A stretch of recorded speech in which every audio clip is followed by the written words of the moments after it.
So students, now we are going to discuss the another theorem and let me tell you कि ये theorem just converse है BPT का। BPT के बारे में हम ऑलरेडी डिस्कस कर चुके हैं, ठीक है। आप जानते हैं कि हमें कब BPT अप्लाई करना चाहिए और BPT अप्लाई करके कंक्लूजन पार्ट क्या लिखना चाहिए। ये जो थ्योरम है ये BPT का कन्वर्स है। कैसे, मैं आपको समझाता हूँ। देखो, BPT में हमने स्टडी क्या किया था कि अगर हमारे पास एक ट्राइंगल है जिसमें हम किसी भी एक साइड के पैरेलल एक लाइन ड्रॉ करते हैं, तो यहाँ गिवन में लिखा होता है that is what MN is parallel to BC, और कंक्लूजन में क्या लिखते हैं हम? कंक्लूजन में लिखते हैं that AM upon MB is equals to AN upon NC, ठीक है। This is the conclusive part. Converse BPT में क्या कहा जाता है, ध्यान से सुनो। अगर किसी ट्राइंगल में एक लाइन ऐसे ड्रॉ की जाए जो कि टू साइड्स को सेम रेशियो में डिवाइड करे, यानी कि ये ऑलरेडी गिवन है दैट ये दो साइड सेम रेशियो में डिवाइड हो रही है, यानी कि AM upon MB is equals to AN upon NC, ये गिवन है। तो कंक्लूजन में क्या लिखा जाता है? कंक्लूजन में लिखा जाता है that MN will be parallel to BC। तो आप यहाँ पर साफ देख सकते हैं क्लियरली कि ये दो अलग अलग थ्योरम में जस्ट गिवन और कंक्लूजन इंटरचेंज हो गए। इस थ्योरम में जो गिवन है वो यहाँ कंक्लूजन का पार्ट बन गया और जो यहाँ कंक्लूजन है वो गिवन का पार्ट बन गया। That's why we can say that these are converse of each other. तो ये जो थ्योरम हम लोग स्टडी कर रहे हैं इसे आप क्या कह सकते हैं? कन्वर्स ऑफ BPT भी कह सकते हैं, और आज हम इसे प्रूफ करना सीखेंगे। तो इसका प्रूफ बहुत ईजी है, लेकिन वो तब ईजी है जब आप ध्यान दोगे, ठीक है। तो ध्यान यहाँ दो कि कैसे हम इसको प्रूफ करेंगे। सो इसका प्रूफ करने के लिए हम सबसे पहले एक ट्राइंगल बना लेते हैं। उस ट्राइंगल का नेमिंग हम कर देते हैं दैट इज़ व्हाट ABC, और यहाँ हम एक लाइन ऐसी ड्रॉ करते हैं जिससे हम ये मानेंगे कि AM upon MB will be equals to AN upon NC। तो यहाँ गिवन में हम पॉइंट्स लिखते जाते हैं। देखो that MN is a line dividing AB and AC such that AM upon MB is equals to AN upon NC, ये हमें गिवन है, ठीक है। और आगे ये कहाँ कह रहे हैं हम? In triangle ABC।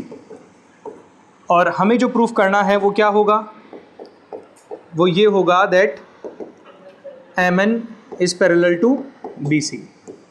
अब इस बात को प्रूफ करने के लिए हम बहुत इंटरेस्टिंग मेथड यूज़ कर रहे हैं जो कि आपने इसी साल पढ़ा है, and that named as contradiction method.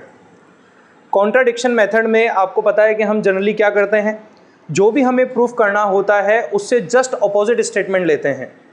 आपको याद है कहाँ यूज़ किया था? Chapter 1 proof of irrationality. Root 2 को इरेशनल प्रूफ करने के लिए कॉन्ट्राडिक्शन मेथड से हम ये एज्यूम करते हैं कि रूट 2 इरेशनल है ही नहीं। रूट 2 तो कैसा नंबर है?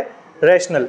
वैसे ही यहाँ पर भी कॉन्ट्राडिक्शन मेथड अप्लाई करेंगे और ये एज्यूम करेंगे कि एक्चुअली MN BC के पैरेलल है ही नहीं। तो let's see, let prove this by using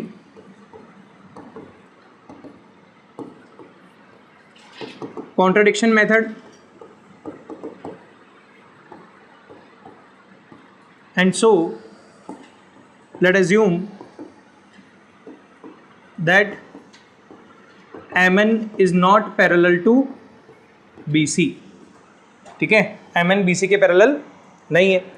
MN BC के पैरेलल नहीं है तो मैं एज्यूम कर रहा हूँ कि एक्चुअली MN डैश, मैंने N डैश एक पॉइंट लिया AC पर जो कि N से डिफरेंट है, और ये MN डैश किसके पैरेलल होगा? BC के, and MN dash is parallel to BC, ठीक है। मेरे अकॉर्डिंग MN BC के पैरेलल नहीं है, MN डैश BC के पैरेलल, ऐसा मैं कह रहा हूँ, ठीक है। तो लेट्स सी क्या कह सकते हैं। तो अगर आपने ध्यान दिया हो यहाँ पर हमारे पास ऑलरेडी गिवन है, it is given that A M upon M B is equals to A N upon N C, ये तो गिवन है इसी, इस इक्वेशन फर्स्ट मान लेते हैं। और क्योंकि M N dash B C के पैरेलल है, अब क्योंकि M N dash B C के पैरेलल है तो हम यहाँ पर क्या अप्लाई कर सकते हैं, बीपीटी अप्लाई कर सकते हैं। बीपीटी अप्लाई कर सकते हैं ना, जिस थ्योरम को ऑलरेडी प्रूफ कर चुके हैं उसको यूज़ करना वैलिड है कि नहीं है, वैलिड है। तो अगर, और बीपीटी याद है बीपीटी कब यूज़ करते थे, जब किसी एक ट्राइंगल में एक साइड के पैरेलल एक लाइन ड्रॉ की गई हो। तो यहाँ कौन सी लाइन ड्रॉ की गई है, एम एन डैश, किसके पैरेलल, बीसी के पैरेलल। तो बाय बीपीटी आप यहाँ क्या लिख सकते हो बताओ, बाय बीपीटी आप यहाँ लिख सकते हो A M upon M B is equals to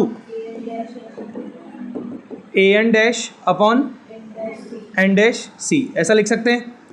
कोई डाउट यहाँ तक? आप इक्वेशन फर्स्ट और सेकंड को देखिए एक साथ और बताइए कि यहाँ से आपको क्या कॉन्क्लूजन नज़र आ रहा है। इक्वेशन फर्स्ट और सेकंड को एक साथ देखने पर मुझे नज़र आ रहा है कि दोनों इक्वेशन के एलएचएस सेम है, इसका मतलब दोनों के आरएचएस क्या होने चाहिए। तो मैं लिख सकता हूँ by equation first and second A N upon N C is equals to A N dash upon N dash C. और मैं अपनी बात को प्रूव करने के लिए यहाँ दोनों तरफ 1 ऐड कर देता हूँ। देखना कैसे ये हमारे प्रूविंग प्रोसेस को आगे लेके जाएगा। तो लिखता हूँ A N upon N C plus 1 is equals to A N dash upon N dash C plus, यहाँ एलसीएम क्या लेंगे और न्यूमरेटर बनेगा, यहाँ एलसीएम क्या लेंगे और न्यूमरेटर क्या बनेगा। फिगर से देख के बताओ कि A N plus N C किसके इक्वल होगा। तो क्या लिखा जा सकता है, A C upon N C is equals to. Next again figure से देख के बताओ कि A N dash plus N dash C क्या लिखा जा सकता है। तो आर एच एस बनेगा ए सी अपॉन, दोनों तरफ न्यूमरेटर सेम है तो क्या मैं रिड्यूस कर सकता हूँ, remaining is 1 upon N C is equals to 1 upon N dash C, दोनों तरफ रेसिप्रोकल कर सकता हूँ। तो N C is equals to what. अब क्या ये बात आपको इस फिगर को देख के एक्सेप्ट हो पा रही है कि एन सी की लेंथ उतनी ही है जितनी एन डैश सी की है। क्या फिगर से ये बात एक्सेप्ट कर पा रहे हो, नहीं कर पा रहे हो। क्योंकि फिगर से ये बात एक्सेप्ट नहीं कर पा रहे हैं, that's why we can say that कि हम यहाँ पर एक ऐसी स्थिति में आ गए हैं, एक ऐसी पोजीशन में आ गए जो अनएक्सेप्टेबल है, जैसा उस समय हुआ करता था, है ना। याद है आपको चैप्टर 1 में क्या सिचुएशन जनरेट होती थी, ए और बी दोनों किसी एक कॉमन नंबर से डिविजिबल हो जाते थे जो कि एक्सेप्टेबल नहीं था, क्योंकि ए और बी कौन से नंबर्स थे, को प्राइम। वैसे ही यहाँ पर एन सी और एन डैश सी दोनों इक्वल मिल रहे हैं और फिगर से ये बात एक्सेप्टेबल नहीं हो पा रही है, ठीक है। तो यहाँ हम लिखेंगे but it is not possible according to figure. और अगर ये पॉसिबल नहीं है तो ये पॉसिबल क्यों नहीं हुआ, ये पॉसिबल इसलिए नहीं हुआ क्योंकि हमने जो अजम्पशन लिया था वो गलत था। और हमने अजम्पशन क्या लिया था, हमने अजम्पशन लिया था कि M N is not parallel to B C, M N dash is parallel to B C. तो हम लिखेंगे this contradiction has been occurred because of our wrong assumption, so we should accept that